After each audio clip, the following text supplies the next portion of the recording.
when is the first hydrogen fuel cell electric helicopter going to be available to, a average, just your everyday rotorcraft pilot? So I am a very optimistic person. I will say two things about this. If today's conditions and all of my previous experience holds, I think a reasonable timeline is into the decade timeframe. So 2030 Nice. ish, 2031 maybe. I think it could go faster. And here's things that could make it go faster.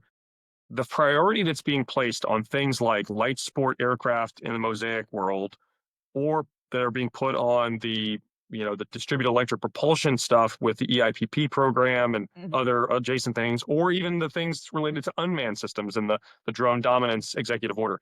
If there were such an executive order that were applied to hydrogen use, Mhm. consumption through burning, combustion, or through fuel cells, it could go much faster. And as Mike pointed out yesterday in his pitch, this is actually one that's more unified across the regulatory bodies, which Mhm. is really rare in aviation to have people things they agree on. You know, EASA and Right. FAA don't agree on everything all the time. Mhm. And it's nice to see that this is one where we actually have some general overlap.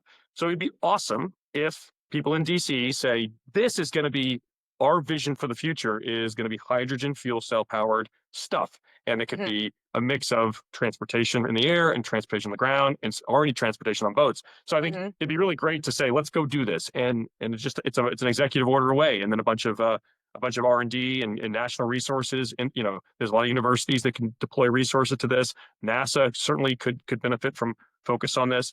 And I would say, let's go do it. And there's Yeah. nothing that really is a barrier. It's crazy. And Yeah. then that would go much, much faster. Because really a lot of the challenge, I think, for the next 4 or 5 years is going to be getting some of the corner cases better understood and mitigated.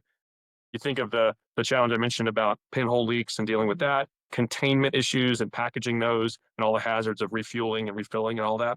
I think if we had a team across the industry and across the industry groups and government groups attack this, I think it could go faster. 2028, let's do it. I mean, Let's do it. I'm in. We've got the infrastructure, the regulators, the manufacturers, the fuel cell developers, everybody's there.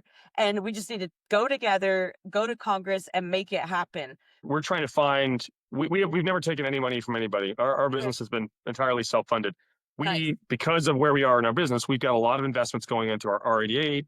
We have a lot of business going into our Mhm. unmanned division, and we have a lot of work going into these advanced propulsion derivatives.